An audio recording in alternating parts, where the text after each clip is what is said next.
Senator Sam Nunn,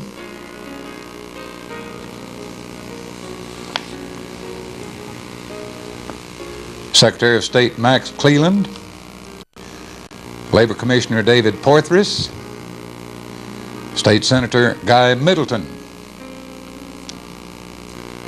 the President of Georgia Southern University, and Jimmy Carter, former president.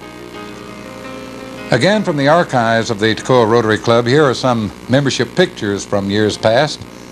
Some of us look terribly young, don't we? And a lot of these Rotarians are deceased. Take a look at some of these photos and see how many you can recognize. There's Judge Smith, Henry Green, Leon Pierce, Wallace Martin. Another group that shows some of our members, former members Ben Knuckles, Johnny Crawford,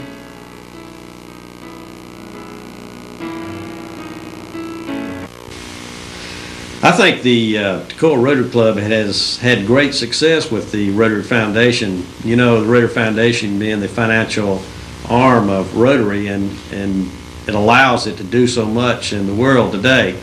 And in fact, just several years ago, we started moving in the Rotary Foundation. I think what really started it all was when the Polio Plus program came around.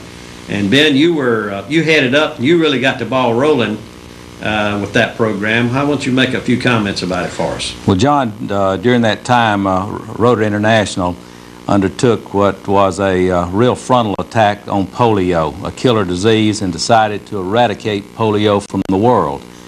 And in order to do this, they challenged all of the Rotary clubs throughout the world to each of the members either become a sustaining member or a Paul Harris Fellow. Sustaining member requiring a contribution of $100 to the Rotary Foundation, or a Paul Harris Fellow $1,000 to the Rotary Foundation. And that year that we started Polio Plus here, we had 100% participation, either as a sustaining member or as a Paul Harris Fellow, which was wonderful. Yes, that sustaining member program really allowed all Rotarians to participate, and I think that's what really got it going, especially for us in this club. Well, I think that's true, and it's continued on. And Harry, you are the current chairman of the foundation for this year. How about telling us how we're doing as far as our activities this year are concerned? Well, Ben, over half the club are sustaining members now.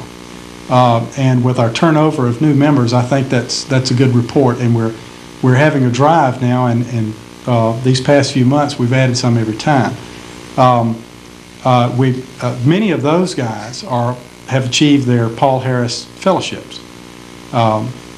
In addition to the fellowship and the sustaining membership club, there's also the Will Watt Fellowship, which aids the Georgia Rotary students.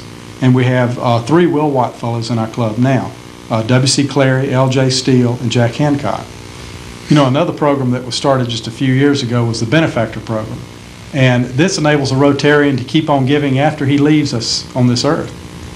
And the great thing about this with the other programs in the foundation is that only the interest is touched. It's a 3-year rollover period, and they just use the money that's earned in interest from the principal to go to these programs. In the Benefactor Program, our participation is starting to pick up, and we're having a drive for that coming up real soon. John, another important part of the Rotary Foundation is the group study exchange, and you were the foundation chairman for 3 years, and you did quite a bit of work on this. Tell us a little bit about that. Well, that's another program we've had great success. We've had nominated 3 people to go to the group study exchange, which of course goes to another country with a team, and it's been an opportunity for us to show off our local area. And like I said, we nominated 3. They were accepted, and 2 of those have actually joined Rotary since they came back. Speaking of the group study exchange, we're very fortunate to have 4 members of our Rotary Club who have participated in this program. Our first one was W.C. Clary. He, back in 1972, took a LEDA team to South Africa. Later on, W.C. became our district governor in 1984. We had Billy Morris. He made a trip to Brazil. What year was that, Billy? 89. 89. Angeline Willard, she went to Chile. Was last year, right? Last year. And, of course, who could forget Billy Chisholm here, who made that wonderful trip to Australia. Absolutely. With a lot of experiences from Australia.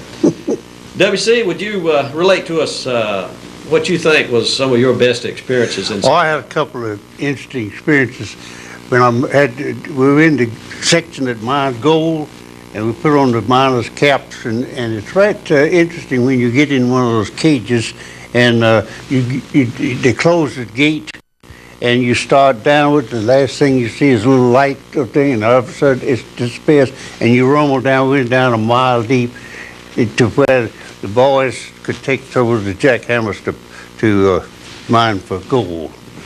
And the other experience, we were taking off from a pasture, going across the mountain to another city, and there were two plane loads. One had the baggage, one had the boys in, the other had the baggage, and me. And you. And me. And they took off, and then we followed them for a while, and then we lost them. And the pilot kept looking around, hunting for some papers. We finally asked him, "What's the trouble?" He said, "I just don't know.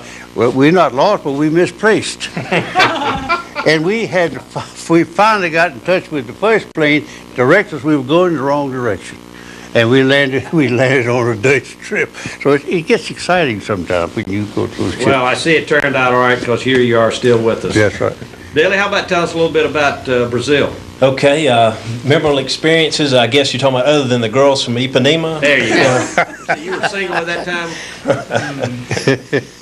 The breathtaking views of the harbor in Rio, the mountains into the ocean is just unbelievable. That's just fantastic. And the people, it's a great professional and occupational trip to learn about the different activities, government and business and industry and so forth. But the people, that's what really makes it all worth it. The people just really, they treat you like a king, and it's one of the just the best trips of my life, no doubt. Great. How about you, Angela?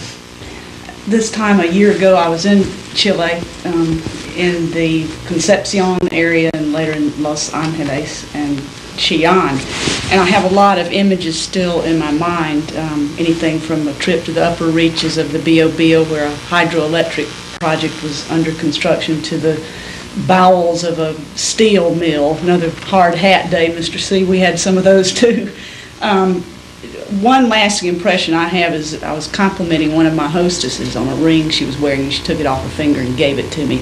And I think I really learned what the expression meant when they said, "Mi casa es su casa," my house is your house, that they really and truly meant it. And this program, I think, speaks to the heart of the intent of the Rotary Foundation and Rotary International, which is to build international goodwill and understanding. And I think that between those people in Chile and the 4 or 5 of us from Georgia, there is that understanding that exists.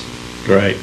Well, having experienced the Australian team when they came through here and their fun times, I'm sure you must have had some similar experiences in Australia. Billy? John, it was absolutely fantastic, and I didn't know anything about Group Study Exchange until the Rotary Club contacted me, and the next thing I knew, I was on the way to Australia, and that was the most memorable 6 weeks of my life.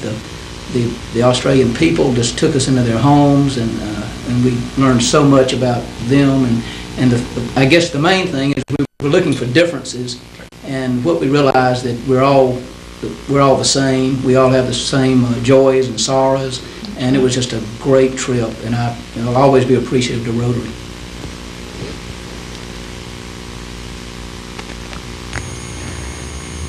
I was very fortunate to be able to have one of the members of the Chilean team stay with us in our home.